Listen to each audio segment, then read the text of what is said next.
رحم اللہ من قرأ الفاتحہ۔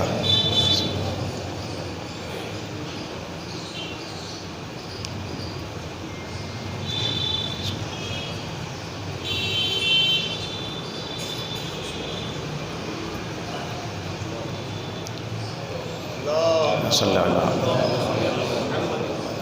الحمدللہ الذی ہدانا لہذا وما کنا لنہتدی لولا ان ہدانا اللہ لقد جاءت رسول ربنا بالحق والصلاة والسلام علی النبی الامی المکی المدنی القرشی الہاشمی البطحی الافتحی التہام الدافع وجیشات الاباطیل والدامع صولات الغالی المعلن الحق بالحق بالقاسم محمد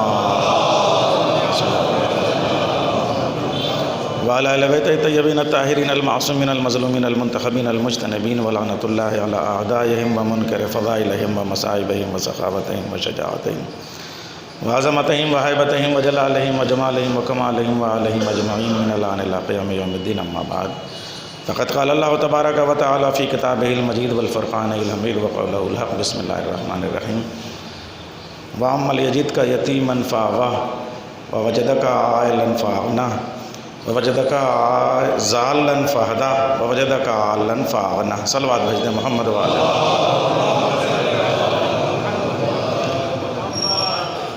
میرے کرم فرما مومنین اور مومنات، میری مائیں اور بہنیں، مجلس سے پہلے 2 منٹ بات کرنے کا جی چاہ رہا ہے، چونکہ ممبر پہ بات کرنا سوائے ذکر اہل بیت کی اجازت نہیں ہے، لیکن چونکہ بات سے ہی بات نکلی ہے، یہی بات ہے اور کوئی بات بھی نہیں ہے کہ امروہے میں ایک تو سوزخانی کا جو لطف ہے، ڈاکٹر صاحب میں بار بار کہتا ہوں، دیکھیے ایک تو ہر جگہ سوزخانی اگر ہو رہی ہو، وہ یہ کہ کم سے کم سوز جب ہم سنتے ہیں تو ایسا لگتا ہے کہ اب جو کچھ بھی شروع ہو رہا ہے وہ ہم مجلس شروع ہو رہی ہے، جلسہ نہیں شروع ہو رہا ہے۔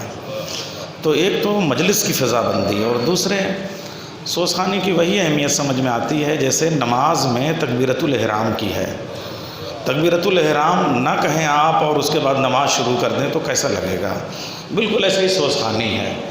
ایک بات میں کامن کہوں گا تمام امروہے کے سوزخانوں کو سامنے رکھتے ہوئے کہ سوزخانی کی جتنی ٹرمز استعمال ہوئی ہیں، جتنی اصطلاحیں استعمال ہوئی ہیں، وہ سب کے سب اگر کسی ایک شہر میں نظر آتی ہیں تو وہ امروہے میں ہیں۔ اب ایک جملہ جس کے لیے یہ ایصال ثواب کی مجلس ہے، میں بڑا خوش نصیب ہوں، ایک تو آج دن بھر میں اس فضا میں، اس حجرے میں رہا ہوں جو صرف میرے استاد نہیں بلکہ میر تقی میر کے استاد میر سعادت کا حجرہ رہا ہے۔ یہ امروہے کی ایک خاص بات ہے۔ ہم اسلوبیات کے حوالے سے بات کرتے ہیں، اگر اجازت ہو تو یہ میں تھوڑا سا ہٹا دوں، یہ مجھے ذرا عجیب سا لگ رہا ہے کہ جیسے کچھ زبردستی کی بات ہو۔ ہاں، یہ اگر آسانیاں ہوں زندگی دشوار ہو جائے، ٹھیک ہے، تھوڑا سا آپ لوگ توجہ سے سماعت کو ادھر کریں گے اور تھوڑا سا میں، مگر کم سے کم جو روایتی بات ہے، اس امام باڑے میں نے اس وقت مجلس پڑھی ہے جب یہ نئی عمارت نہیں تھی، تو یہ تب کی سماعتیں ہیں، تو اب کوئی بہت اگر نہ بھی ہے تو چلے گا، کم سے کم میں مجلس کھل کے پڑھ سکوں گا۔ اچھا، میں زیادہ موومنٹ نہیں کروں گا، کوشش کروں گا کہ ذرا سا آپ سے گفتگو کروں۔ تو میں خوش نصیب ہوں کہ مجھے 2 استاد ایسے ملے جو اسلوبیاتی مطالعے کے حوالے سے پوری دنیا میں، صرف ہندوستان میں نہیں، اپنا ایک اہم مقام رکھتے ہیں۔ ایک پروفیسر منظر عباس صاحب جنہوں نے اسلوبیات کے حوالے سے جو اسٹڈی کی ہے، ان کا ثانی کوئی نہیں ہے۔ اور عربی ادب میں مجھے پروفیسر وارث حسن صاحب جن کی محبت میں سٹی آف یونیورسٹیز بوسٹن گیا، ہارورڈ یونیورسٹی میں یہودیوں کی نگرانی میں، ایئن ہارورڈ اور جان کوپر کی نگرانی میں انہوں نے نہج البلاغہ کی اسٹائلک اسٹڈی پہ کام کیا۔ اس کے علاوہ پروفیسر منظر عباس صاحب میں جو بحیثیت انسان خوبیاں تھیں، ایک تو وہ ایسے شخص تھے کہ جنہوں نے غلام ہندوستان بھی دیکھا اور آزاد ہندوستان بھی دیکھا اور بھرپور نقطہ نظر کے ساتھ دیکھا۔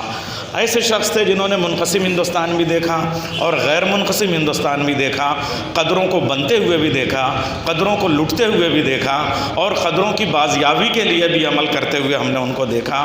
جب میں عاشرہ پڑھتا تھا، مولوی تہذیب صاحب تھے، بھائی عظیم الدین تھے، منظر عباس صاحب تھے، تو یہ سب تربیت ہے۔ اب اگر کچھ مجھ سے سبقت لسانی ہو جائے تو شہوار بھائی کیا میں ٹھہرا کرتا تھا، تو سمجھ لیے کہ جو آپ نے پڑھایا ہے وہی پڑھا رہا ہوں، اگر کچھ اس میں میرے حافظے سے محو ہو گیا ہو تو اس کی اجازت چاہوں گا۔ تو میں یہ چاہتا ہوں کہ چونکہ ایک بزرگ کے ایصال ثواب کی مجلس ہے اور اس مجلس میں میری شرکت گویا کہ میرے لیے چہلم بھی یہی ہے، میرے لیے سویم بھی یہی ہے، میرے لیے 10واں اور 20واں بھی یہی ہے، چونکہ ان کے انتقال کے بعد اس چوکھٹ پہ میرا یہ پہلی حاضری کا موقع ہے۔ اس لیے میں یہ عرض کر رہا ہوں کہ میں چاہ رہا ہوں کہ اچھا چونکہ ہماری چچی جان محترمہ بلقیس فاطمہ حیات ہے، تو میں چاہتا ہوں مجلس کا بیان ایسا ہو کہ ایک مرحوم کے لیے تسکین روح کا سبب ہو اور ایک ان کی وارث جو حیات ہیں ان کے لیے تسکین قلب کا سبب ہو۔ اس لیے میں 2 بزرگوں کے حوالے سے آج کا ذکر کرنا چاہتا ہوں، اگر یہ مناسب لگے تو ایک صلوات بھیج دیجیے گا۔ ایک حضرت ابو طالب، ایک بزرگ خاندان رسالت حضرت خدیجہ، صلوات بھیجیں محمد والے۔ اب میں جو میں نے سرنامہ بنایا ہے ذرا اس پہ سورہ والضحیٰ 11 آیتوں والا سورہ ہے، اور یہ مکی جو صورتیں ہیں ان میں عجیب حسن ہے، سرکار بیٹھے ہوئے ہیں، ان کا جو کام ہے بے پناہ کام ہے تصنیف تالیف کے حوالے سے۔ پورا قرآن کا یہ جو 30ویں پارے والے چھوٹے چھوٹے سورے ہیں یہ مکے میں نازل ہونے والے سورے ہیں، اور مدنی صورتیں جتنی ہیں وہ انہی کی تشریح ہوتے چلی جاتی ہیں، اور یہ مورخ کی بیچارے کی بڑی عجیب و غریب بات ہے۔ میں چاہ رہا ہوں دیکھیے قرآن کریم جو ہے وہ مطالعے کی اجازت نہیں دیتا، تلاوت کا حکم دیتا ہے۔ اس لیے میں اسٹائلک اسٹڈی تو نہیں کروں گا، مگر اسلوبیاتی تناظر میں ان آیتوں کی تلاوت کی اجازت چاہوں گا۔ وَأَمَّا الْيَجِدْ کا یتیمًا فَآوَىٰ، اس وقت کو یاد کرو کہ کیا تم یتیم نہیں تھے جب ہم نے تم کو پناہ دی، کیا تم گمنام نہیں تھے جب ہم نے تم کو ہادی بنایا، کیا تم مفلوق الحال نہیں تھے جب ہم نے تم کو غنی بنایا۔ یہ کیا اسلوب ہے، کیا آہنگ ہے ان آیتوں کا۔ اگر ہم آپ اسٹائلک اسٹڈی کے تناظر میں دیکھتے ہیں تو اللہ نے کتنے صاف لفظوں میں بات کہی ہے۔ میں اسلوب پہ بار بار زور یوں دے رہا ہوں کہ میں آپ سے اگر یوں کہوں کہ میں ایک کلام کے 3 شعر پیش کرتا ہوں، اور تینوں شعر یہ تو کہوں کہ اس میں پہلا شعر حمد ہے، دوسرا شعر نعت ہے، تیسرا شعر قصیدہ ہے، منقبت ہے، مدح ہے، تو آپ مانیں گے۔ اگر میں یہ کہوں کہ یہ تینوں شعر بیک وقت حمد بھی ہیں، بیک وقت نعت بھی ہیں، بیک وقت مدح بھی ہیں، تو کہیں گے کہ مولانا آپ کو کچھ زیادہ دعویٰ کا شوق ہو گیا ہے، امروہے میں یہ سب دعوے نہیں چلیں گے۔ یہ ہو ہی نہیں سکتا کہ ایک ہی مصرع بیک وقت حمد بھی ہو، بیک وقت نعت بھی ہو اور بیک وقت منقبت بھی ہو۔ لیکن یہ جو 3 آیتیں میں نے سورہ والضحیٰ کی آپ کے سامنے پیش کی ہیں وہ بیک وقت حمد بھی ہیں، بیک وقت نعت بھی ہیں اور بیک وقت قصیدہ بھی ہیں۔ دیکھیے کیسے اللہ کہہ رہا ہے، دیکھیے کیا کہہ رہا ہے، کیا تم یتیم نہیں تھے جب ہم نے تم کو پناہ دی، کیا تم گمنام نہیں تھے جب ہم نے تم کو ہادی بنایا، کیا تم غریب نہیں تھے جب ہم نے تم کو غنی بنایا۔ اس کا مطلب یہ ہے کہ حکمت ہے اور پناہ ہے ابو طالب کی، اللہ اپنی پناہ کہہ رہا ہے، دولت ہے خدیجہ کی، اللہ اپنی دولت کہہ رہا ہے۔ یعنی یوں کہا جائے کہ قربانیاں ابو طالب اور خدیجہ کی ہیں، کریڈٹ اللہ میاں کا ہے۔ صلوات بھیجیں محمد والے محمد پر۔ کریڈٹ اللہ میاں لے رہے ہیں کہ یہ تم کو پناہ ہم دے رہے ہیں، یہ تم کو دولت ہم دے رہے ہیں۔ یہ کریڈٹ ہی اس نعت کو حمد بناتا ہے، اس منقبت کو حمد بناتا ہے۔ دیکھیں یہ عجیب و غریب تناظر ہے، اسی کو ہم اسلوبیاتی مطالعہ کہتے ہیں۔ جب ہم اس آیت کے تناظر میں مگر کیا کیا جائے مورخ کی، اب چونکہ یہاں پڑھے لکھے شعراء بھی موجود ہیں اس لیے مجھے اس کا بھی لحاظ رکھنا ہے، اور دانشور بھی ہیں، علماء بھی ہیں۔ بیچارہ مورخ اتنا غریب ہے کہ اس کو مدینے میں اسلام کی جوانی دکھائی دی، مکے میں اسلام کا بچپن نہیں نظر آیا۔ دیکھیں میں نقوی سادات کے بیچ میں کہہ رہا ہوں، جن کا پہلا وطن مکہ ہے، دوسرا وطن مدینہ ہے، تیسرا وطن عراق ہے، چوتھا وطن جو ہے وہ ہرات ہے اور قندھار ہے اور آپ کا آذربائیجان ہے اور آپ کا ترمز ہے، بخارا ہے، سمرقند ہے، اور 5واں وطن جا کے امروہہ ہے۔ تو اگر آپ مکے والی زندگی کی کڑیاں بھول جائیں امروہہ کیسے سمجھ میں آئے گا؟ صلوات بھیجیں محمد والے محمد۔ تو اس کو اسلام کی جوانی مسلمان کو سمجھ میں آتی ہے، اسلام کا بچپن نہیں دکھائی دیتا۔ اصل میں کیا کیا جائے، کچھ بیچارے یتیم القلم مسکین القرطاس ہسٹورینز، اور اس سے زیادہ مسکین شاعر بھی ہیں جو وہ کہتے ہیں، کیا نعت فرمائی ہے قسم خدا کی، سلام اس پر کہ جس کے گھر نہ بوری تھی نہ بستر تھا۔ ٹھیک ہے بوری بستر نہیں تھا، لیکن جو اللہ نے کیا کم سے کم اتنا تو کرو۔ اللہ نے بات ادھوری نہیں چھوڑی کہ وہ محمد جو صرف اور صرف یتیم تھا، وہ محمد جو صرف اور صرف بے بوریا بستر تھا، وہ محمد جو صرف اور صرف گمنام تھا، یہ نہیں کہا، بلکہ کیا کہا، یتیم تھا تو اس کو پناہ ہم نے دی۔ دیکھیے وہ غریب تھا تو اس کو دولت ہم نے دی، وہ گمنام تھا تو اس کو ہادی ہم نے بنایا۔ لیکن مورخ سیدھے کہتا ہے کہ نہ بوریا تھا نہ بستر تھا، چولہا تھا تو جلتا نہیں تھا، بکری تھی تو دودھ نہیں دیتی تھی، درخت تھا تو ہرا نہیں تھا، کھجور تھے تو اس میں پھل نہیں تھا، اتنا مسکین بنا دیا محمد کو۔ اگر وہ پوری بات قرآن والی کرتا کہ نہیں دولت بھی تھی، نہیں حیثیت بھی تھی، نہیں خزانے بھی تھے، تو بتانا پڑتا کہ آئے کہاں سے تھے۔ صلوات بھیجے محمد والے محمد پر۔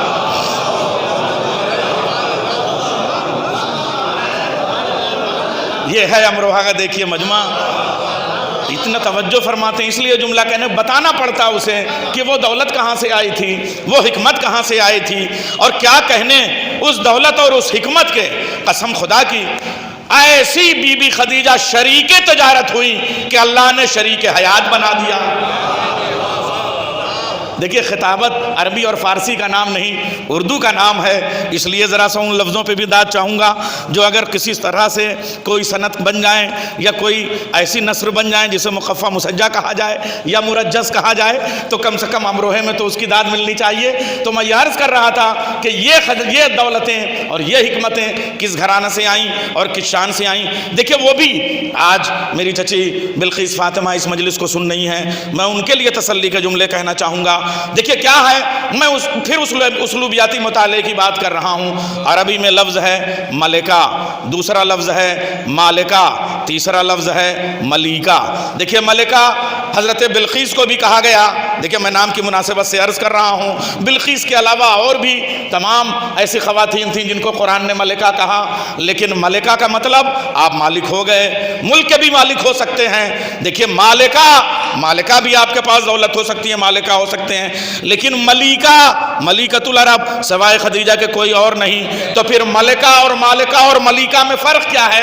فرق یہ ہے کہ ہر ملکہ سے پہلے بھی غربت کا اندیشہ ہے، بعد میں بھی غربت کا خوف ہے۔ خدیجہ اس ملیکہ کا نام ہے جو نہ پہلے غریب ہوئی نہ قیامت تک غریب ہوگی۔ صلوات بھیجے محمد و آل محمد پر۔ اچھا پھر لوگوں نے صرف اور صرف بات کا منظرنامہ دیکھا، چونکہ منظر عباس صاحب کی مجلس اس لیے کہوں کہ لوگ منظر دیکھتے ہیں، پس منظر دیکھتے ہیں، پس منظر نہیں دیکھتے۔ دیکھیں میں جن دو بزرگوں کی بات کر رہا ہوں، رسول اللہ اور بی بی خدیجہ، اگر میں اس پہ تشریح کرنے پہ آؤں تو مغرب بعد بھی دوسری مجلس کرانی پڑ جائے گی، لیکن میں جلدی آپ کے سامنے عرض کر دوں کہ چوتھی نسل میں حضرت قصی، وہ حضرت رسول اللہ کے بھی چوتھے دادا ہیں، محمد مصطفیٰ کے بھی چوتھے دادا ہیں۔ دیکھیں رسول اللہ محمد مصطفیٰ کے بھی چوتھے دادا ہیں اور بی بی خدیجہ کے ننیحالی اعتبار سے چوتھی دادا ہیں۔ اور جب ہم ددیحال بی بی خدیجہ کا دیکھیں گے تو 8ویں نسل میں حضرت غالب وہ محمد مصطفیٰ کے بھی 8ویں دادا ہیں اور حضرت خدیجہ کے بھی ددیحالی 8ویں دادا ہیں۔ دیکھیں میں اب کیا دادے کے یہاں پڑھ رہا ہوں، صلوات بھیجے محمد والے محمد۔ اور اس گھرانے کی قربانیاں کون سی تاریخ کا ایسا مورخ ہے جو نظر انداز کر سکتا ہے؟ اور آج بیچارہ یہ مسکین اپنی زبان بھی قلم بنا کے آ گئے اور کہنے لگے 70,000 اونٹ بی بی خدیجہ کے رہتے کہاں تھے؟ میں آپ سے پوچھنا چاہوں گا ہندوستان میں ٹرینیں کتنی ہیں؟ ہندوستان میں ہوائی جہاز کتنے ہیں؟ 50-60 ہزار تو ہیں۔ دلی اسٹیشن پہ مجھے 20 سے زیادہ ٹرینیں کبھی دکھی نہیں، دلی ایئرپورٹ پہ مجھے 50 سے زیادہ کبھی ہوائی جہاز نہیں دکھے۔ یہ ہزاروں ہوائی جہاز رہتے کہاں ہیں؟ کہا یہ اپنے اپنے کام میں مصروف ہیں۔ آج کے مصروف جہاز آپ کی سمجھ میں آتے ہیں، کل کے مصروف اونٹ گھوڑے آپ کو سمجھ میں نہیں آتے۔ کچھ حجاز کے سفر پہ ہوتے تھے، کچھ شام کے سفر پہ ہوتے تھے، کچھ یمن کے سفر پہ ہوتے تھے، کچھ حبش کے سفر پہ ہوتے تھے، ان کے ساتھ کنیزیں بھی ہوتی تھی، ان کے ساتھ غلام بھی ہوتے تھے۔ اب سمجھ میں آیا بی بی خدیجہ کے پاس 500 کنیزیں بھی تھیں، 500 غلام بھی تھے، اور 70,000 اونٹ اور گھوڑے بھی تھے۔ اب سب اپنے اپنے کام میں مصروف تھے۔ خدیجہ اس ملکہ کا نام ہے، اس ملیکہ کا نام ہے۔ ان کے بابا خویلد آپ کو بار بار یہ کہتے ہیں کہ صاحب سوق اوکاز، اس سے بڑا دنیا میں کوئی ایگزیبیشن سینٹر نہیں تھا، اس سے بڑا کوئی میلہ نہیں تھا، پوری دنیا کا تجارت کا کام وہیں ہوا کر۔ سرکار آگے تشریف لے آئے آپ، وہیں کام ہوا، تشریف لے آئیے آپ، صلوات بھیجیں محمد والے محمد پر۔ اس سوق اوکاز کا اونر کون تھا؟ وہ جناب خدیجہ کے والد گرامی حضرت خویلد تھے۔ اور آگے بڑھوں میں، عرفات کا پورا میدان، جہاں اللہ روز محشر کوئی الگ سے نہیں آئے گا، اسی عرفات کے میدان کو میدان محشر بنا دے گا، اس کی آج بھی اونر جناب خدیجہ ہیں۔ تم تو یہیں کے لیے پریشان ہو، ہم تو محشر کے سورج کے نیچے کھڑا کر کے کہیں گے یہ بھی خدیجہ کا ہے۔ صلوات بھیجیں محمد و آل محمد پر۔ حضرت ابو طالب کی دولت سمجھ میں نہیں آتی۔ آپ بتائیے، آج بھی مسلمان دنکیاں مار مار کے صفا سے مروہ تک دوڑ دوڑ کے حج کر کے آتا ہے۔ یہ جو صفا اور مروہ کے بیچ میں زمین ہے، کیا یہ شیب ابی طالب نہیں تھی؟ یہ حضرت ابو طالب کے پراپرٹی نہیں تھی؟ ان سب کی اکلوتی وارث کا نام ہے خدیجہ۔ یہ میں آپ کو پوری ہسٹری اور ذمہ داری سے ہسٹری بتا رہا ہوں۔ اور اس کے بعد یہ ساری دولت جب خویلد نے دے دی تو ظاہر سی بات ہے، جیسے ہی باپ کا انتقال ہوتا ہے، باپ کا انتقال ذرا جلدی ہو گیا، لوگوں نے سوچا اب تو عورت اس پورے قافلے کی ذمہ دار ہے، کبھی یہاں سے جا کے لوٹ لو، کبھی وہاں سے جا کے لوٹ لو۔ اور مکے کا کلچر بھی عجیب تھا، یہ رات کے لٹیرے دن کو چودھری بن جایا کرتے تھے، رات بھر ہیرا پھیری کرتے تھے، دن بھر ڈیرا ڈیری کرتے تھے۔ امروہے میں کچھ نئے لفظوں کو بھی اجازت دی جائے، صلوات بھیجے محمد والے محمد پر۔ جملہ پھر کہنے کا جی چاہ رہا ہے، اچھا جملہ ہو گیا ہے۔ یہ رات بھر مکے کے چودھری ہیرا پھیری کرتے تھے، دن بھر ڈیرا ڈیری کرتے تھے، اپنا چوپال سجاتے تھے اور لوگوں کے فیصلے کیا کرتے تھے، اور رات کا چوری کا مال ادھر کا ادھر ہو جایا کرتا تھا۔ ایک دن بی بی خدیجہ نے حیا کی چادر اوڑھی، غیرت کا برقع سر پہ رکھا، حضرت ابو طالب کی دہلیز پہ تشریف لے آئیں، ڈیرے کا آستانہ کھلا اور کہا آپ سردار مکہ ہیں، مکے کی رعایا کی ذمہ داری آپ کے اوپر ہے، اگر کوئی پریشان ہو اس کو پریشانی آپ کو پیش کریں گے، اس لیے میں چاہتی ہوں کہ آپ میرے مسئلے کا حل کریں۔ بتاؤ خویلد کی بیٹی کیا مسئلہ ہے؟ کہا میرا قافلہ جاتا ہے، شام کی طرف جاتا ہے، حبش کی طرف جاتا ہے، اور ادھر مدینہ کی طرف جاتا ہے، ادھر یمن کی طرف جاتا ہے، ادھر عراق کی طرف جاتا ہے۔ یہ آپ کے مکے کے لوگ میرے قافلے کو لوٹ لیا کرتے ہیں، 15 کلومیٹر دور کے بعد وہاں جا کے چوری ہو جاتی ہے، وہاں جا کے چوری ہو جاتی ہے، وہاں جا کے چوری ہو جاتی ہے۔ کہا کتنا سامان چوری ہو چکا؟ کہا کم سے کم میرے 500 اونٹ تو چوری ہو چکے ہیں۔ تو کہا آج صبح کو تم آئی ہو، شام سے پہلے، سورج ڈوبنے سے پہلے میں ریکوری کرا دوں گا۔ قسم خدا کی یہ ہسٹری کی پہلی ہیلپ لائن ہے جس کی ریکوری ڈنڈے اور لاٹھی کے بغیر ہوئی ہے۔ امروہے میں پڑھنے کا بھی لطف ہے اور سننے کا بھی لطف ہے۔ صلوات بھیجیں محمد والے محمد پر۔ جتنی سمپتی نشٹ ہوئی ہے وہ سب واپس دلائی۔ جیسے ہی یہ جملہ کہا، نفیسہ بغل میں بیٹھی ہوئی تھی، ادھر میسرہ تھا، ادھر حزیمہ تھا، ادھر حزام تھا، ادھر حکیم تھا، 5-6 لوگوں کو لے کے آئی تھی۔ خدیجہ یتیم ہو جانے کے بعد بھی کوئی معمولی حیثیت کی نہیں تھی۔ ایک بار حزام نے کہا اے شہزادی یہ بتائیے، یہ چچیرے بھائی ہیں، ان کے بیٹے حکیم ہیں، وہ ان کے بھتیجے ہیں، یہ بتائیے شہزادی کہ حضرت ابو طالب نے یہ تو کہہ دیا کہ شام تک ریکوری ہو جائے گی، مگر نہ یہ کہا کہ لوگوں کے راستے بدلوا دوں گا، نہ یہ کہا کہ آپ کو گارنٹی دوں گا، نہ یہ کہا کہ آپ لسٹ بنا کے دیجئے، یہ کیسے دلا دیں گے؟ حضرت خدیجہ نے کہا خاموش ہو جاؤ، بڑے گھرانوں میں چھوٹی چھوٹی باتوں پہ جرا نہیں کی جاتی۔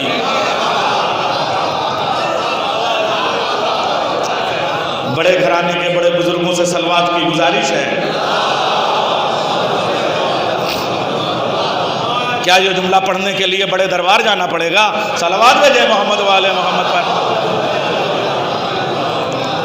یہ وہ بزرگ ہیں جو کہہ دیتے ہیں وہ کر دیتے ہیں، واپس جاؤ۔ جیسے ہی بی بی خدیجہ واپس گئیں، حضرت ابو طالب نے اپنے غلاموں کو بھیجا، جاؤ مکے کا ایک ایک دروازہ کھٹکھٹا کے کہہ دو کہ ظہر سے پہلے سب یہاں پہ آ جائیں۔ صبح 8 بجے یہ کمپلین ہوئی تھی، FIR نہیں درج ہوئی تھی، صرف 0 نمبر ڈائل کیا گیا تھا، اور اس کے بعد دوپہر سے پہلے لوگ آ گئے، نماز ظہر کا وقت رہا ہوگا، پورا مجمع آ گیا۔ حضرت ابو طالب نے کہا دیکھو ایسا ہے، آج ہی شام کو ایک قافلہ حبش کی طرف جائے گا، ایک شام کی طرف جائے گا، ایک یمن کی طرف جائے گا، جس کے پاس جتنے اونٹ ہیں وہ لے آئیں، جتنے گھوڑے ہیں وہ لے آئیں، ایک لے آؤ گے 10 ملے گا، خالی لے آؤ گے مال سے بھرا ہوا ہوگا۔ سب دوڑے دوڑے لے کے چلے آئے۔ اب مسکین بیچارے مورخ کو چانس مل گیا، چانس ملنے پہ یہ چھوڑتا نہیں ہے، اس نے کہا کہ جتنے بھی مکے کے شرفا تھے فی سبیل اللہ اپنے اپنے اونٹ اور گھوڑے لے کے چلے آئے۔ اتنی جلدی فی سبیل اللہ ہو جاتا ہے؟ معلوم ہے صرف 3 دن روٹیاں گئی تھیں، 30 آیتیں آئی تھیں، یہاں 500 اونٹ اور گھوڑے چلے گئے، ایک آیت نہیں آئی۔ اس کا مطلب اللہ دولت پہ آیت نہیں دیتا، نیت پہ آیت دیتا۔ مسلمان تو بہت ہوئے تھے مکے میں، لیکن یہ محبت پہ نہیں ہوئے تھے۔ سرکار آپ کی موجودگی میں جملہ کہنے کا جی چاہ رہا ہے، مکے میں جو مسلمان ہوئے تھے اس میں 98% ایسے تھے جو 2 سبب سے مسلمان ہوئے تھے، یا خدیجہ کے زر کی وجہ سے یا علی کے ڈر کی وجہ سے۔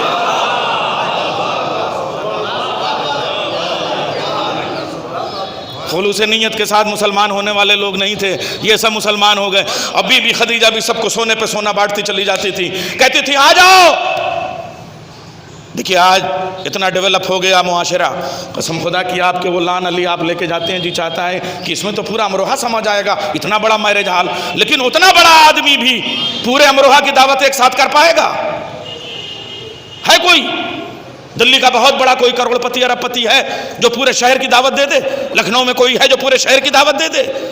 لیکن اکیلی خدیجہ ہیں جو قحط کے زمانوں میں بھی کہتی تھی پورے مکے میں اعلان کرا دو 6 مہینے تک میرے یہاں سے کھانا کھا کے جاتے رہے۔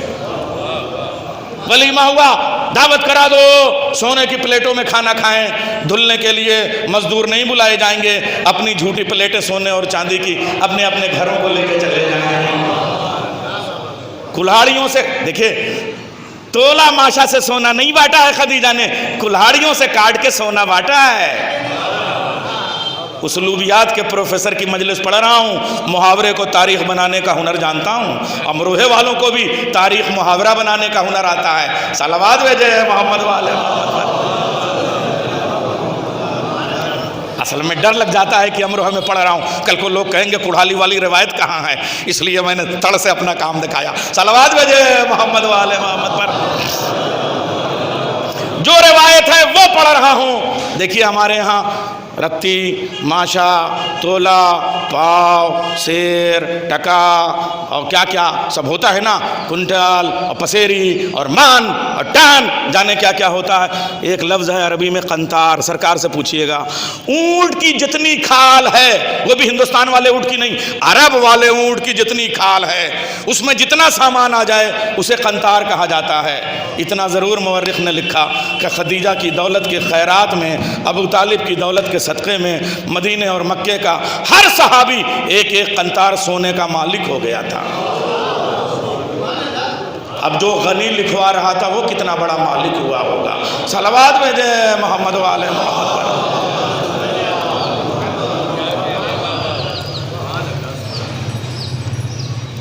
شام ہونے سے یہی ٹائم رہا ہوگا، سب لوگوں کے اونٹ گھوڑے سب آ گئے۔ حضرت ابو طالب نے کہا میسرا جاؤ اپنی مالکن کو بلا کے لے کے آؤ اور ریکوری کے لیے اپنے اپنے سامانوں کی شناخت کر کے لے کے چلی جائیں۔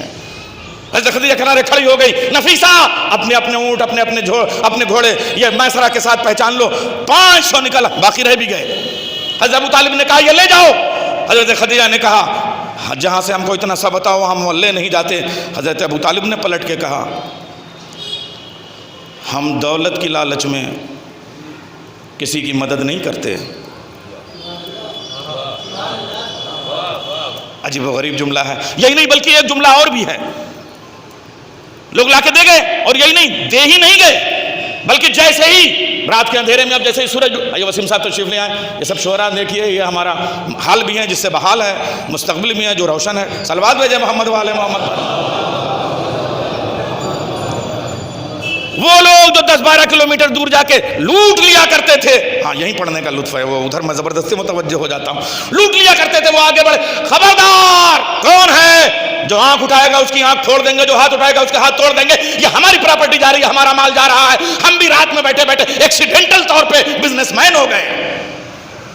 حضرت ابو طالب نے ہمیں کروڑ پتی بنا دیا، ہمیں لکھ پتی بنا دیا، خبردار کوئی ہے جو ان کی طرف دیکھے گا تو ہم اس کی آنکھیں نکال لیں گے، یہ ہمارا مال جا رہا ہے۔ معلوم یہ ہوا کہ جو لٹیرے تھے وہی پہرے دار بن گئے، جو چور تھے وہی چوکیدار بن گئے۔ میں ابھی کی بات نہیں، کبھی کی بات کر رہا ہوں۔ صلوات بھیجے محمد و آل محمد پر۔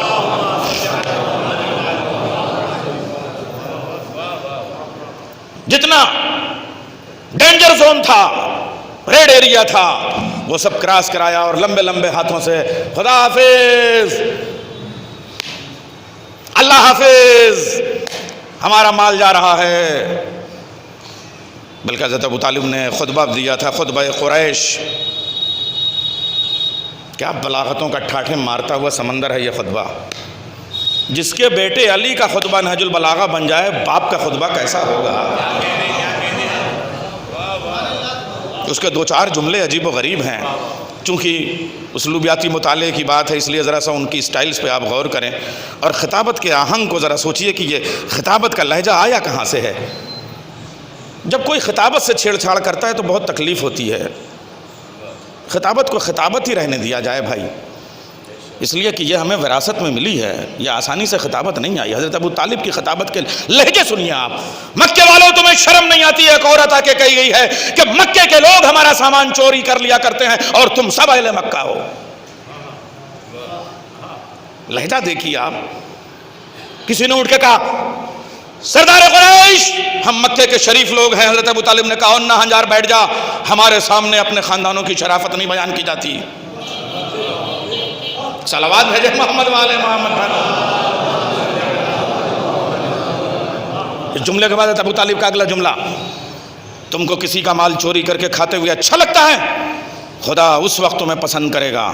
ابھی قرآن نہیں آیا ہے، ابھی اعلان بعثت نہیں ہوا ہے، حضرت ابو طالب کا جملہ موجود ہے، خدا اس وقت تمہیں پسند کرے گا جب اپنے ہاتھوں کی محنت سے کسب حلال کھا کے تم اپنے بچوں کا پیٹ پالو گے۔ اللہ نے کہا جبرائیل جملہ محفوظ کر لو، جب قرآن نازل ہوگا تو جملے کو آیت بنا دوں گا کہ کسب حلال کرنے والے خدا کے محبوب بندے ہیں۔ صلوات بھیجے محمد والے محمد۔ 6 مہینے کے بعد قافلہ واپس آیا، 80,000 سونے کے درہم اور دینار نفع میں آئے ہیں۔ عجیب و غریب بات ہے، اب جب نفع میں آئے تو حضرت خدیجہ اپنی چادر میں 2 حصہ بنا کے، ایک میں 40 ایک میں 40 کچھ رہا ہوگا، جو بھی مجھے مقدار صحیح نہیں پتا ہے، نہ تو میں تولے ماشے کا آدمی ہوں، حضرت ابو طالب کے پاس لے کے آئی۔ حضرت ابو طالب نے کہا کہ ہم نے کہا تھا کہ ہم حکمت دولت کی بنیاد پہ نہیں کرتے ہیں، چونکہ اسی خاندان کی بیٹی تھی، بہو ہونے والی تھی، اس لیے جملہ اسی اسلوب میں دیا، اسی آہنگ میں جواب دیا۔ اگر آپ دولت کی بنیاد پہ حکمت اور مشورے نہیں دیتے تو ہم بھی شرمندگی کی زندگی نہیں گزارتے۔ یہ 2 چادروں میں خزانہ لے کے آئی ہوں، ایک آنے والے پنجتن کا پہلا خمس ہے اور دوسرے پورے مکے کی خیرات ہے۔ صلوات بھیجے محمد و آل محمد پر۔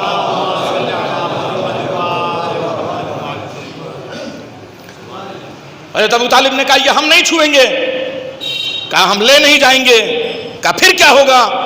کہا شام کو تمہارے ہاں آئیں گے۔ کون کون آئے گا؟ کہا ہم اور ہمارا بھتیجا۔ بھتیجا کیوں آئے گا؟ تاکہ تم کو بتا سکیں کہ ہم کون ہیں۔ یہ مائک ویسے ہی ہے جیسے پہلے یہاں گونج جایا کرتی تھی آواز، یا پہنچتی ہے؟ پہنچتی ہے؟ مجھے یقین نہیں ہو رہا ہے۔ صلوات بھیجے محمد والے محمد۔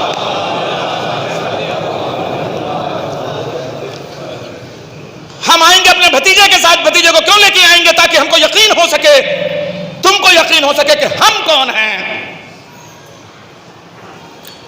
حضرت ابو طالب اپنے فرزند، اپنے سید، اپنے سردار محمد مصطفیٰ کی انگلیاں تھام کے لے کے حضرت خدیجہ کے صلی اللہ علیہ وسلم مصر سے زیادہ حسین قصر کی طرف آگے بڑھے. سورہ عمران کی انگلی تھامے ہوئے آل عمران جا رہا تھا. قرآن کا کیمرہ انتظار کر رہا تھا. حضرت خدیجہ، یہی تو جملہ ہے نا، چیخ چلا کے پڑھنے والی جگہ تو بہت ہیں، مگر ٹھہر ٹھہر کے پڑھنے کا لطف تو یہی ہے. حضرت خدیجہ نے کہا تشریف رکھیے. غالیچہ بچھایا گیا، قالین سجائی گئی. حضرت ابو طالب جلوہ افروز ہوئے. کہا قافلہ کب جائے گا؟ کہا جب آپ کہہ دیں. کہا اب کے قافلہ نہیں جائے گا، اب کے قافلہ نہیں جائے گا اس وقت تک جب تک اس کا سالار بن کے میرا محمد نہیں جائے گا. بی بی خدیجہ نے پہلا انٹرویو لیا بحیثیت مالکن. میرے مینیجر ہیں آپ نے کبھی تجارت کے قافلے کی سالاری کی ہے، ساربانی کی ہے؟ حضرت محمد مصطفیٰ نے کہا میں تجارت کے قافلوں کی ساربانی نہیں کرتا، میں عصمت کے کارواں کی ساربانی کرتا ہوں.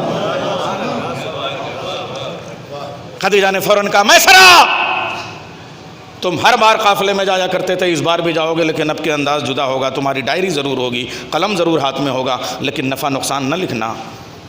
کتنا مال بکا کتنا مال نہیں بکا یہ نہ لکھنا، کتنے میں گیا تھا کتنے میں آیا یہ نہ لکھنا، بلکہ اس کا سایہ بن کے جاؤ اور جاؤ اس کے پیچھے بیٹھ جاؤ. اس نے پلٹ کے کہا مالکن کس کا سایہ بنا رہی ہیں، خود جس کا سایہ ہے ہی نہیں. ابو طالب نے پلٹ کے کہا تم کو نہیں پتا ہے یہ اللہ کا سایہ ہے، اور اللہ ایک سایہ کا سایہ دوبارہ نہیں بناتا. منظر عباس صاحب والا امروہا کب ملے گا؟ صلوات بھیجے محمد والے محمد. اللہ ایک سائے کا سایہ دوبارہ نہیں بناتا. کیا میں ایٹامک ویٹ کی تھیوری اور وہ ساری فلسفی پھر پڑھنا شروع کروں؟ پرچھائی کی دوسری پرچھائی نہیں ہوتی ہے، سائے کا دوسرا سایہ نہیں ہوتا. میسرہ تم جاؤ گے پھر کیا کریں گے؟ خالی ان کی نشست و برخاست دیکھتے رہنا. یہ اٹھتے کیسے ہیں، بیٹھتے کیسے ہیں، بولتے کیسے ہیں، خاموشی کیا ہے، آنکھیں کیسی ہیں، نگاہیں کیسی ہیں، نظر کیسی ہے، نظریہ کیسا ہے، جمال کیسا ہے، جلال کیسا ہے، کمال کیسا ہے، رنگ کیسا ہے، ڈھنگ کیسا ہے، تیور کیسے ہیں، کلائی کیسی ہے، خوش ادائی کیسی ہے، زبان کیسی ہے، نشست و برخاست کیا ہے، رفتار کیا ہے، گفتار کیا ہے، مزاج کیا ہے، عادات کیا ہیں، اطوار کیا ہیں، اوصاف کیا ہے، منقبت کیا ہے، خصائص کیا ہیں، خصائل کیا ہیں، فضائل کیا ہیں، مناقب کیا ہیں، خاندان کیا ہے، حسب کیا ہے، نسب کیا ہے، یہ اپنی ڈائری میں لکھتے رہنا. اور جب چلتے ہیں تو کیا کیا ہوتا ہے. پلٹ کے آئے. خدیجہ دور سے انتظار کر رہی تھی. میسرہ جلدی آؤ. لوگ سوچ رہے تھے شاید حساب کتاب پوچھا جائے گا، نفع کتنا ہوا، نقصان کیا ہوا. میسرہ آنکھوں دے کا حال بتاؤ. محمد چلتے تھے تو کیا ہوتا تھا بتانا شروع کیا. چلتے تھے تو آسمان سے بادل آ کے چھتری بن جایا کرتے تھے. جس پتھر پہ قدم رکھتے تھے نشان کے قدم نشان پڑ جایا کرتے تھے. جہاں چلتے تھے وہاں سایہ نہیں پڑتا تھا. جہاں چلتے تھے وہاں خوشبو آ کے سمٹ جایا کرتی تھی. آیتیں جیسے اترنے لگی ہوں، فرشتے ساتھ ساتھ چلتے تھے. چاند پیچھے پیچھے چلا کرتا تھا. رات میں ٹھہرتے تھے تو روشنی ہو جاتی تھی.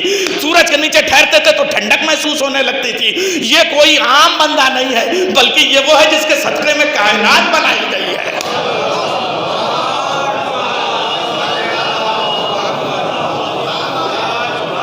فوراً خدیجۃ الکبریٰ نے کہا میسرہ ایک کام کرو گے کیا، میرا رشتہ لے جاؤ گے؟ میسرہ ٹھٹکا، اس لیے کہ جس کے آگے پیچھے کونین کے فضیلتوں کو چلتے ہوئے دیکھا ہو، اس سے جرأت کلام کا کلام کرنے کی مجال کلام کہاں سے ہوتا. پلٹ کے کہا حبش کی جتنی جائیداد ہے تمہارے نام، جتنے کپاس کی کھیتیاں باہر ہو رہی ہیں وہ سب تمہارے نام. ہاں ایک بات عرض کر دوں، دنیا میں حضرت ابو طالب پہلے، آج میں جیسے ہی آیا میں نے یہ قمر سے اور اس سے پوچھ رہا تھا کیا کر رہے ہو، کہا ورک فرام ہوم. ہم نے کہا یہ کب سے ہوا، کہا پچھلے سال سے کووڈ سے ہوا. میں نے کہا نہیں، اس کے بانی کا نام، اس کے موجد کا نام حضرت ابو طالب ہے. جیسے ہی کہا ورک فرام ہوم، نہ جانا پڑے گا نہ دینا پڑے گا، 1 اونٹ دو 10 اونٹ لے جاؤ، ورک فرام ہوم.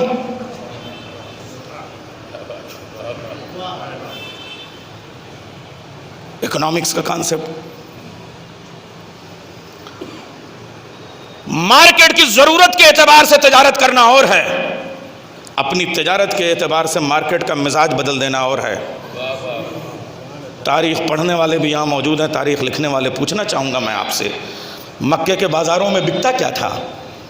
ہندوستان کی تلوار، یمن کا خنجر، عدن کے نیزے، عمر القیس کے تیر، فلاں جگہ کے کمان، فلاں جگہ کے ترکش، یعنی مار دھاڑ کے جتنے سامان ہو سکتے تھے، جو کچھ سپر پاور بننے کے لیے آج کیا جاتا ہے وہی تب کیا جاتا تھا۔ میزائل خرید لو، اسلحے خرید لو، ایٹم بم خرید لو، ایسے ہی اوکاز میں کیا ہوتا تھا، تلواریں خرید لو، نیزے خرید لو، بھالے خرید لو۔ خدیجۃ الکبریٰ نے پورے مارکیٹ کا کانسیپٹ بدل دیا۔ اب یہاں تلوار نہیں بکے گی، خوشبوؤں کا جھنکار ہوگی، عطر کا کاروبار ہوگا، کپاس کی تیاری ہوگی تاکہ اس میں کپڑے بنائے جائیں۔ معلوم ہوا روٹی کپڑا مکان کا پہلا کانسیپٹ اگر کسی نے دیا تو وہ خدیجۃ الکبریٰ۔ صلوات بھیجیں محمد والے محمد۔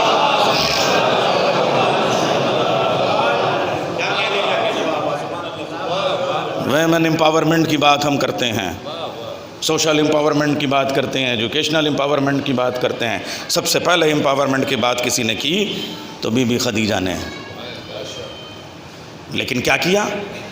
پروڈکشن پہ عورت کو بٹھایا، سپلائی میں مرد کو بھیجا۔ آج پیٹرول پمپ پہ پروڈکشن بیچارہ مرد کر رہا ہے، وہاں تیل نکال رہا ہے، پیٹرول پمپ پہ عورت کھڑی ہوئی ہے، ایک مسکراہٹ میں 10 لیٹر غائب ہو جاتا ہے۔ میں کہا ایسے ہی ہے، بعد میں بیچارہ اپنی گاڑی ووڑی کہیں لے کے آدمی 1 گھنٹہ رو کے اتنے پیٹرول کا کام بہا لیتا ہے پہلے، تب اس کے بعد جا پاتا ہے۔ صلوات بھیجے محمد والے محمد۔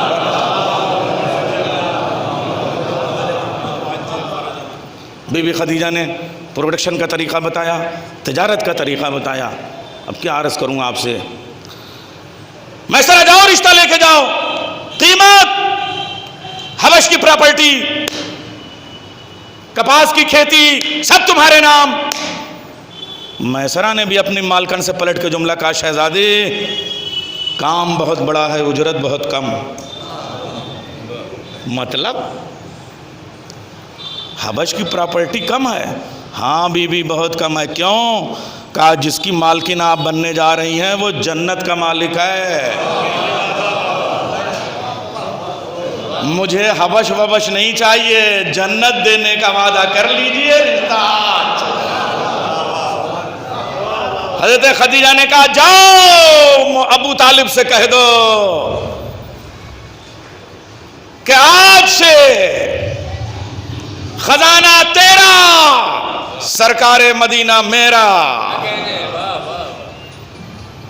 حضرت ابو طالب کے پاس رشتہ گیا، ٹھیک ہے جناب صفیہ بھی آئیں، لیکن رشتہ پہلے یہاں بیٹی کی طرف سے گیا ہے، یہ بات مان لیجئے۔ ہاں سیرت بنانے کے لیے ضرور وہاں سے آیا۔ کیوں میں کہہ رہا ہوں؟ اللہ نے بھی کہا کہ اگر یہ امپاورمنٹ کی بات، ویمن امپاورمنٹ کی بات خدیجہ نے شروع کی تو صحیح، پہلا صیغہ عقد جاری کرنے کا حق لڑکی کا ہوگا، لڑکے کا نہیں ہوگا۔ صلوات بھیجیں محمد والے محمد۔ حضرت ابو طالب نے کہا ٹھیک ہے جاؤ، رشتہ قبول ہے، اب ہم شادی کی تیاری کرتے ہیں۔ نسیم امروہوی کا شعر ہے، وہ زبان تو میں نہیں لا پاؤں گا جو مولا علی کے لیے وہ کہے گئے، جوڑا شہانہ سجنے لگے شاہ ذوالفقار، عزت ابا جلال قبا پیرہن وقار، بالائے سر امام اسرار کردگار، نالین وہ کہ دوش نبی دیکھے بار بار، صحرا کلاہ جھوت پہ حاجت روائی کا، کنگنا بدھا کلائی میں مشکل کشائی کا، لو دھوم سے چلی اسد اللہ کی برات، شمعیں پکارتی ہیں یہ شب ہے شب برات، سچے براتیوں کو جہنم سے ہے برات۔ ریسرچر بیٹھے ہوئے نسیم امروہوی کے، اور حاسدوں کے واسطے ہے سورہ برات، جو تھے منافقین وہ بے موت مر گئے، چڑھنے لگی برات تو چہرے اتر گئے۔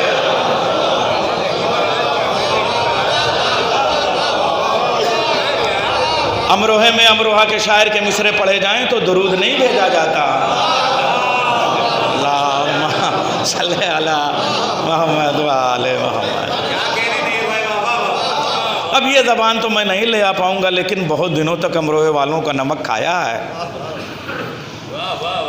اب ممبر پہ وہ سارے نام لینے کی کیا ضرورت؟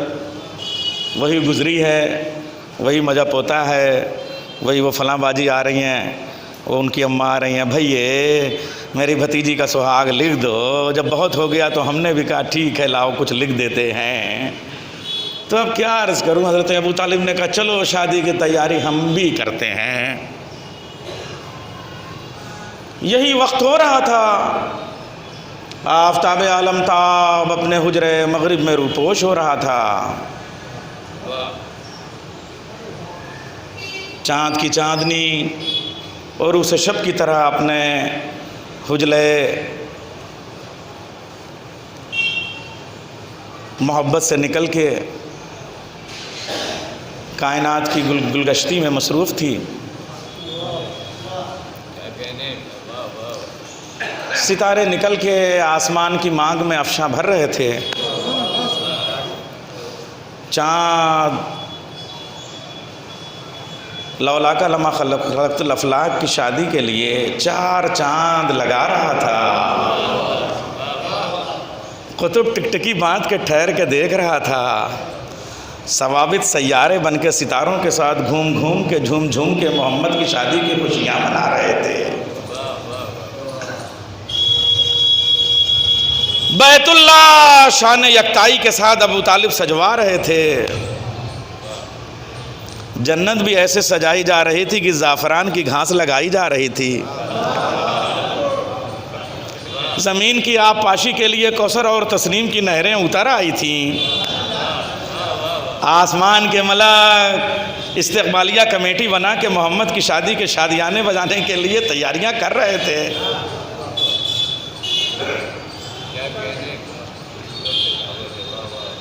سورہ طٰہٰ کا صحرا تھا، یاسین کی لڑیاں تھیں، مزمل کا شملہ تھا، مدثر کی چادر تھی، والنجم کی مہندی تھی، واللیل کے گیسو تھے، والقمر کا شانہ تھا۔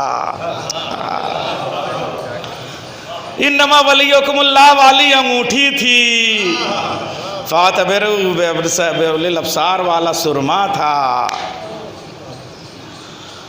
ہاں دربار شاہ ولایت کے پاس پڑھ رہا ہوں، اس لیے کہہ دوں کہ کسی بد نظرے کی نظر نہ لگ جائے، اس لیے قد افلح المومنون والی دھونی بھی رمائی جا رہی تھی۔ صلوات بھیجے محمد والے محمد پر۔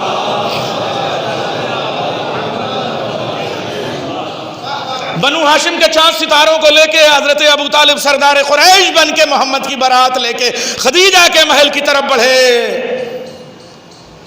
جب سورج ڈھلنے لگا تو خدیجہ نے بھی اپنی حویلی سے نکل کے گھونگھٹ کو ہٹا کے ذرا سا دیکھا کہ محل کی تیاریاں ہیں کہ نہیں۔ ڈائریکٹ میسرہ سے بات نہیں کرتی تھی، نفیسہ سے بلا کے کہا کہ میسرہ سے پوچھو کہ کیا میری کھڑکیوں کے روزنوں میں اور کھڑکیوں میں روشن دانوں میں پردہ لگانا بھول گیا ہے۔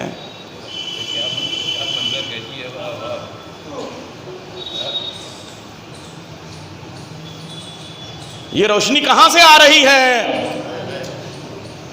نفیسہ نے ہاتھ جوڑ کے کہا ملکۃ العرب، طاہرۃ العرب، سیدۃ العرب، یہ تو رات ہو چکی ہے، کہا یہ پھر روشنی کھڑکیوں سے کیسی آ رہی ہے؟ کہا سونے اور چاندی کے تاروں سے اس کا پردہ بنایا گیا ہے، لیکن کیا کیا جائے، آنے والا دولہا 200 قدموں کی دوری پہ ہے، اس کے چاند جیسے چہرے کی روشنی اتنی ہے کہ اسے رات کے اندھیروں کی غربت اور آپ کی کھڑکے کے پردوں کی دولت مل کے نہیں روک پا رہی ہے۔ صلوات بھیجے محمد والے محمد پر۔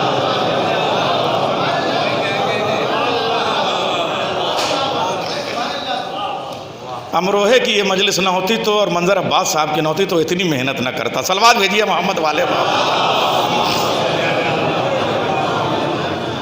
میرے پاس اتنے لفظوں کے خزانے کہاں ہیں، وہ تو ان بزرگوں کی وجہ سے تھوڑے موڑے آ جاتے ہیں۔ برات 200 قدموں کے فاصلے پہ تھی، 100 قدم اور آگے بڑھی کہ ادھر سے سمدھنوں نے استقبال کے لیے قدم بڑھائے۔ تو مرد براتیوں کے قافلے حد ادب سے ٹھہر گئے. آگے ہاجرہ بڑھیں، سارہ بڑھیں، حوا بڑھیں، مریم بڑھیں. سمدھنوں کا استقبال کیا، ادھر برات بیٹھی، ادھر قالین پہ حضرت ابو طالب. سوال آیا کہ نکاح کون پڑھے؟ ایک آواز گونجی کہ معصوموں کے سردار کا نکاح کافروں کا سردار تو نہیں پڑھ سکتا.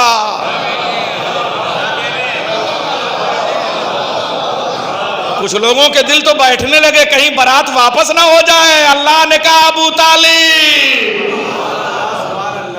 محمد کا نکاح تو آپ ہی پڑھیں گے.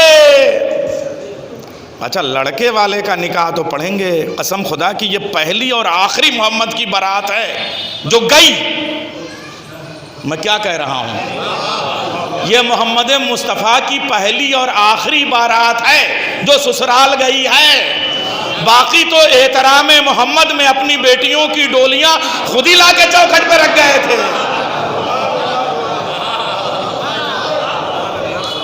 میں نے احترام محمد کہا ہے، احترام نبوت و رسالت نہیں کہا ہے. احترام محمد میں کیوں؟ اس لیے کہ ان کا ہدف کیا تھا معلوم ہے؟ کہ وہ جو قرآن کا آ رہا ہے اس میں سے 2-4 ٹکڑے ادھر بھی، کچھ ادھر بھی، کچھ ادھر بھی.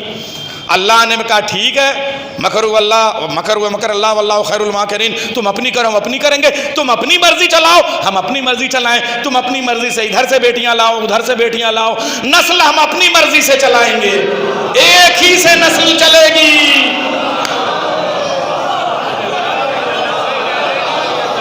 نسل ایک ہی سے چلے گی. سادات کے مجمع میں پڑھ رہا ہوں، بیٹیاں چاہے جتنی آ جائیں، نسل ایک ہی سے چلے گی. اچھا کیسے چلے گی؟ نسل چلنے کے لیے 2 ہونے چاہیے، ایک لڑکا ایک لڑکی. لڑکا کس کا، لڑکی کس کی؟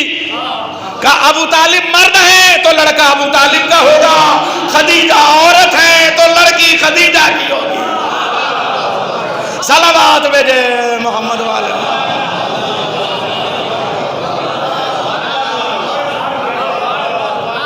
یہ بالکل پیور امروہے کا سبجیکٹ ہے. صلوات بھیجے محمد والے.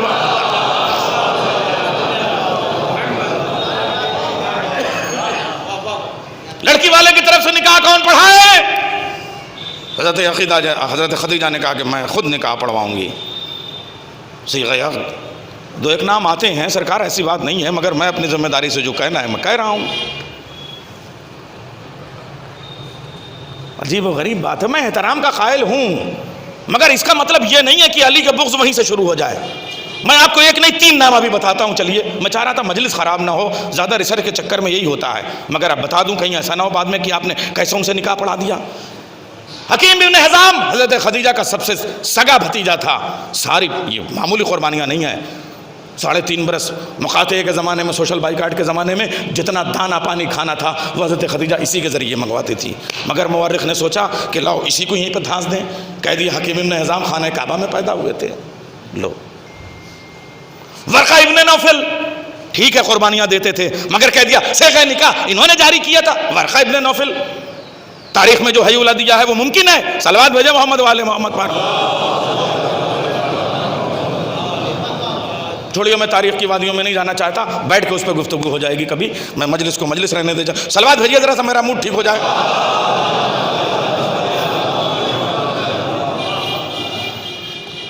چلیے تھوڑا سا ادب کی باتیں کرتے ہیں. اب شادی کی باتیں ہو گئیں. دنیا نے حضرت ابو طالب کی حکمت پہ غور کیا، حضرت خدیجہ کی دولت پہ غور کیا. ابھی ایک سبجیکٹ رہ گیا ہے، اسٹائلک اسٹڈی، اسلوبیاتی مطالعہ. دنیا نے آج تک نہ تو ابو طالب کا ادب پڑھا نہ خدیجہ کا ادب پڑھا. دنیا کی شاعری ایک طرف، ابو طالب کا دیوان ایک طرف. صرف اور صرف مقاطعے کے زمانے میں، سوشل بائیکاٹ کے زمانے میں حضرت ابو طالب نے، جیسے یہ درخت ہے ایسے ہی طلحہ کا درخت تھا، طلحہ کے پتوں پہ ابو طالب کے چولہے سے کوئلے کے ٹکڑے لے کے حضرت ابو طالب نے قصیدہ اعلامیہ لکھا.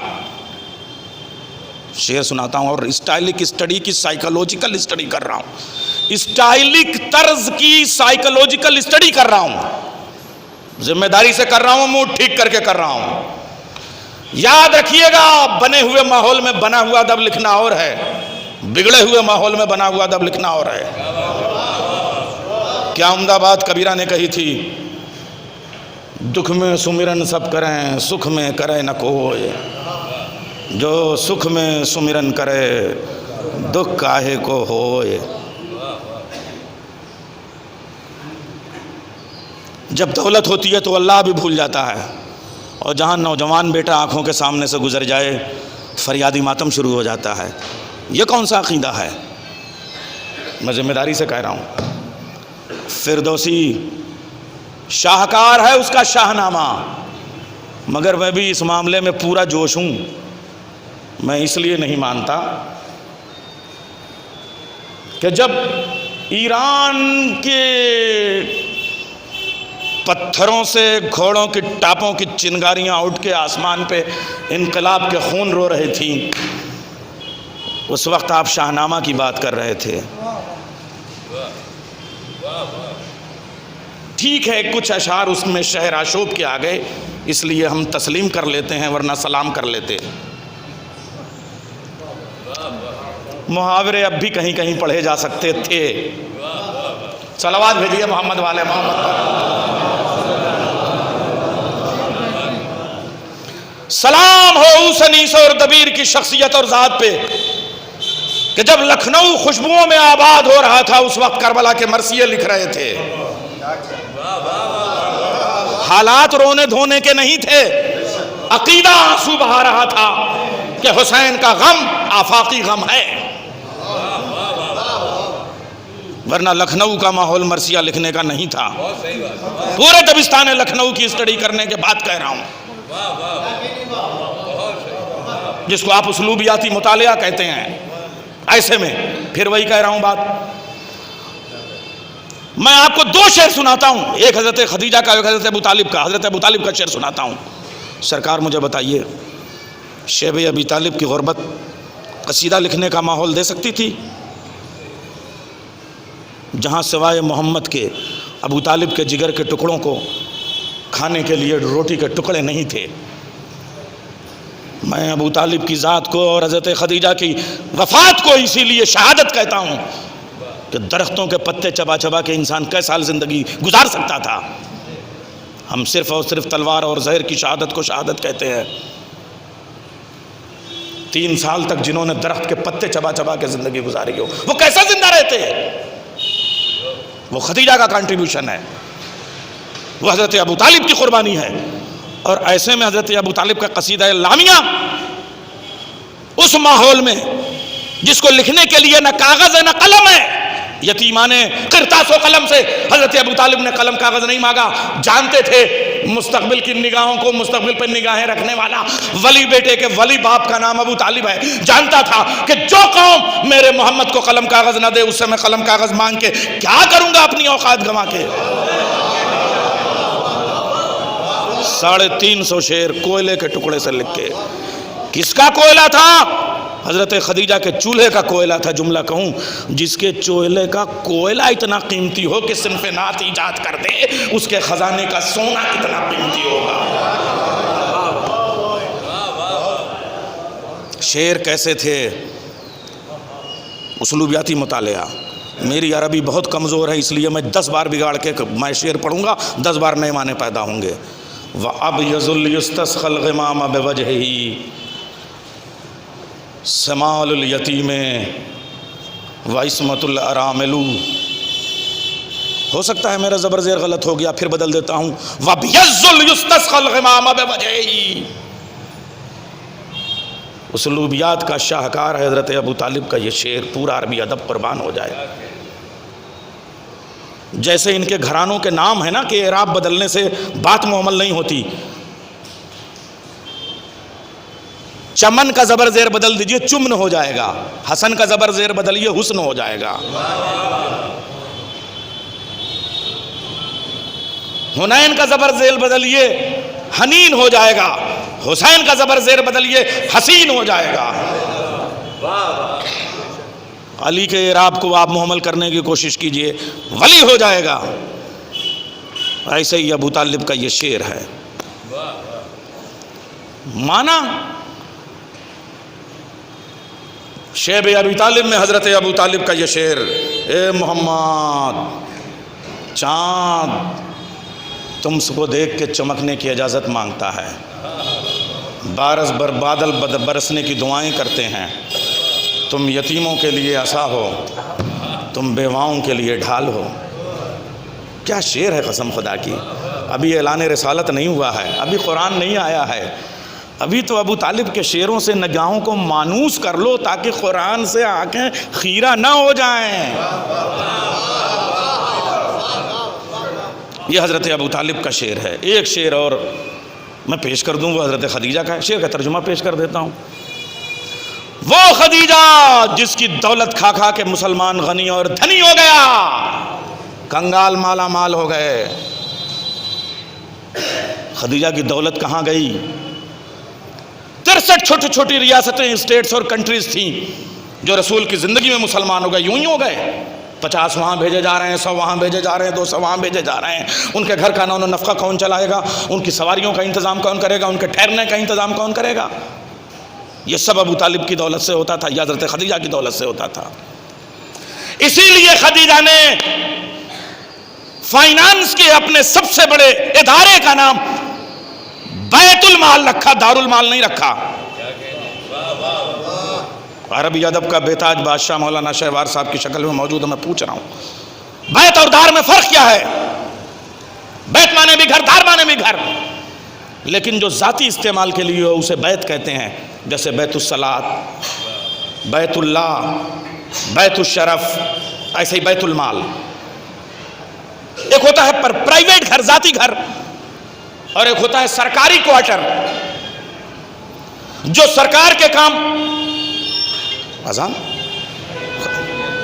کتنا وقت ہے مجھے بتا دیجیے، میں اتنی دیر میں مصائب بھی میں 6:30 پہ ختم کر دیتا ہوں صاحب، بس یہ آخری شعر۔ ایسا کوئی ذاکر، اتنا شریف ذاکر آپ سے ملے گا؟ آپ بتائیے، آپ کا چہرہ دیکھ کے نہیں، گھڑی دیکھ کے مجلس پڑھ رہا ہے، آپ کی گھڑی گھڑی آپ کا چہرہ دیکھ رہا ہے۔ ہاں میں یہ عرض کر رہا تھا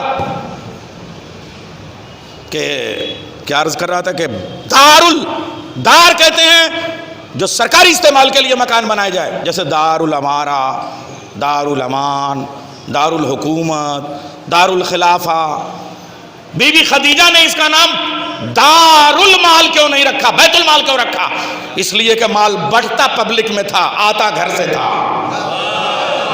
صلوات بھیجیں محمد والے محمد پر۔ بس ختم کر رہا ہوں اپنی بات۔ حضرت خدیجہ ایسے میں سب دولت بانٹ کے جس وقت گھر میں آئیں تو ان کے ساتھ کی ہمجولیاں ایک دن مذاق اڑانے کے لیے حضرت ابو طالب کے گھر میں حضرت محمد مصطفیٰ کے آنگن میں آئیں کہ دیکھیں چل کے خویلد کی بیٹی کا مذاق اڑایا جائے۔ خویلد کی وہ بیٹی جو سوق اوکاس کی مالکن تھی، ملیکۃ العرب تھی، میدان عرفات کی پراپرٹی جس کے پاس تھی، اس کا عالم یہ تھا کہ مکے کی خاک پہ رسالت کے آنگن میں سونے کی چٹائی پہ بسد انکسار محمد کے قدموں کی خاک پہ محو سجدہ تھی۔ شعر تو بعد میں تھا، داد تو ان لفظوں پہ ہی ہونی تھی۔ مکے کی عورتوں نے کہا خدیجہ تمہیں غیرت نہیں آتی؟ تمہارا باپ وہ تھا جس کی دولت کا عالم یہ تھا کہ اس کے سر کا شملہ آسمان کی بلندیوں کو چھوتا تھا، اور ایسے میں تم عبداللہ کے یتیم کی کنیزی میں آ گئی۔ حضرت خدیجہ کا ادب پڑھیے، ادب، لٹریچر، شاعری پڑھیے آپ۔ حضرت خدیجہ نے بحر نہیں بدلی، زمین نہیں بدلی، قافیہ نہیں بدلا، ردیف تھی نہیں، فی البدی اسی زمین میں فوراً تضمین کی، اور آزاد نہیں، اسی قافیے کے ساتھ تضمین کی۔ تضمین سن لیجئے آپ، ہم لوگ اتنے ریاض کے بعد بھی حفظ مراتب ہاتھ سے چلا جاتا ہے، کسی ایک کی تعریف میں نبوتوں کی تعریف داؤں پہ لگا دیتے ہیں ہم لوگ، مقابلے پہ جب آتے ہیں۔ لیکن ایسے میں حضرت خدیجۃ الکبریٰ نے شعر کہا، مکے کی رہنے والیوں تم نے سچ کہا، میرا باپ وہ رئیس تھا جس کے سر کے شملے کے کنگرے آسمان کی بلندیوں کو چھوتے تھے، لیکن اب جس کی کنیزی میں آئی ہوں وہ ایسا مالک ہے کہ اس کے پاؤں کی جوتیاں آسمان کی بلندیوں سے آگے نکل جاتی ہیں۔ نعرہ حیدری۔ بس ختم کی میں نے مجلس، بس چند منٹ، چونکہ ایصال ثواب کی یہ مجلس ہے۔ وہ خدیجہ جس کے 500 غلام اور کنیز، 70,000 اونٹ اور گھوڑے تجارت میں مصروف ہوا کرتے تھے، وہ بعثت کے 10 سال بعد تک، 10 رمضان سن بعثت رسول کے ساتھ رہے۔ رسول غار حرا میں تھے، نیچے مکان ہے۔ آپ میں سے اکثر جا چکے ہیں حج پہ، مجھے کچھ لوگ وہ بھی ہیں جو حج پہ ملے ہیں وہاں پہ، آپ کے خاندان کے سارے لوگ۔ نیچے جہاں رسول اللہ کا گھر ہے، جہاں بی بی خدیجہ کا حجرہ ہے، وہاں سے غار حرا تک جانے میں 3.5 گھنٹے سے کم کی مسافت نہیں ہے۔ بی بی خدیجہ ایسے میں روز طلحہ کے پتے کھانے کے بعد جسم کی نقاہت کا وہ عالم تھا کہ ابو طالب اور خدیجہ گر گر پڑتے تھے۔ اسلام کے لیے جان، مال، صحت، زندگی سب کچھ قربان کیا ابو طالب اور خدیجہ نے۔ ایسے میں حضرت خدیجہ 10 سال تک مشکیزہ کاندھے پہ رکھتی تھی، روٹی اور سبزی اور قلیے وہ لے کے جاتی تھیں، حضرت رسول اللہ کی خدمت میں پیش کرتی تھی۔ یہ روز کا مشغلہ تھا، خود جاتی تھیں، یہاں میسرہ اور نفیسہ کو نہیں بھیجتی تھیں۔ اور وہ خدیجہ جب محمد کے پاس آتی تھی تو سونے کی اینٹ کی دیواریں کھڑی ہو جایا کرتی تھی۔ وہ جب حرا میں، غار حرا میں رسول کے پیچھے نماز پڑھتی تھی تو پیوندار چادر اتنی چھوٹی ہوتی تھی کہ سر ڈھکتا تھا تو پاؤں کھل جاتا تھا، اور پاؤں ڈھکتا تو سر کھل جاتا تھا۔ وہ کہتی تھی یا رسول اللہ میری نماز اس چادر میں ہو جائے گی نا؟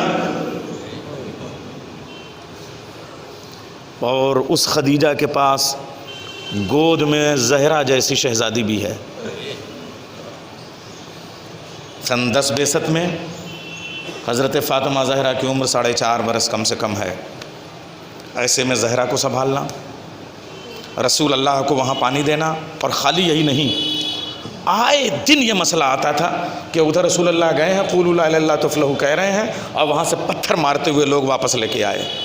رسول گھر میں آئے، پتھر گھر تک آ گئے۔ کتنے پتھر تھے جو گھر میں آتے تھے، زہرا کے پاس آ کے گرتے تھے، خدیجہ کے پاس آ کے گرتے تھے۔ خدیجہ زخمی ہوتی تھی، زہرا زخمی ہوتی تھی، ماں بیٹیاں رسول اللہ کے زخموں کو اپنی چادر سے صاف کرتی تھی۔ یہ دن وہ بھی ہیں۔ 10 رمضان جب آئی تو رسول اللہ نے کہا خدیجہ اب آپ ہم سے بچھڑنے والی ہیں۔ خدیجہ نے کہا اگر ہم سے خدمت رسالت میں کوئی کمی ہو تو آپ ہمیں درگزر فرمائیے گا۔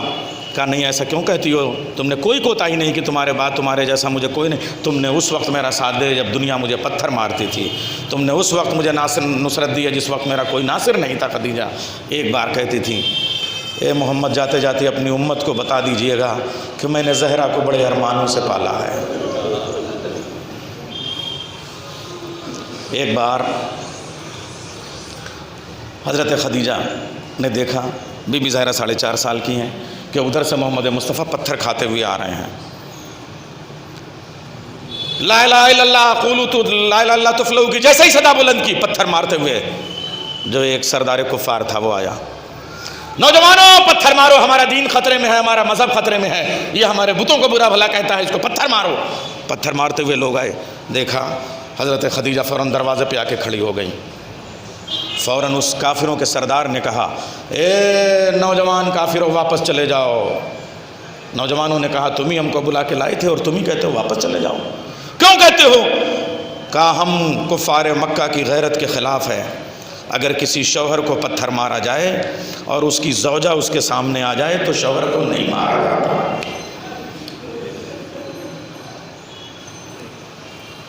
پتھر کھاتے ہوئے بابا کو دیکھ کے زہرا رو رہی تھی، ماں کو دیکھ کے فاطمہ رو رہی تھی۔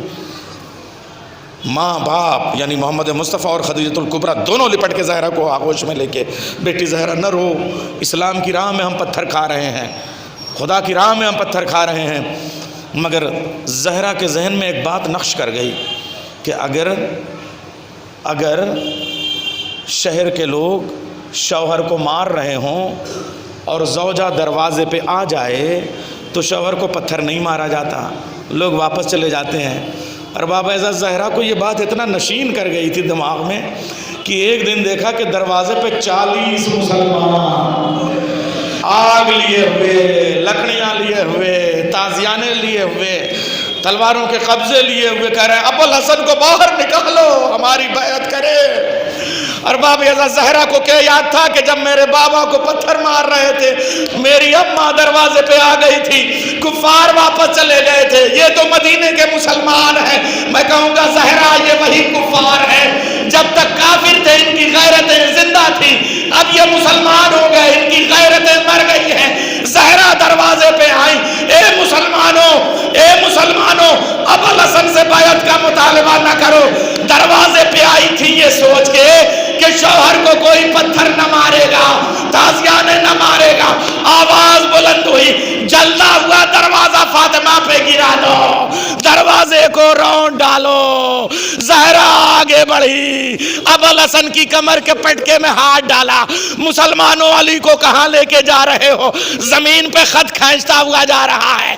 ادھر زہرا نے آواز دی، اے فضہ میری پسلیاں ٹوٹ گئی، میرا محسن شہید ہو گیا۔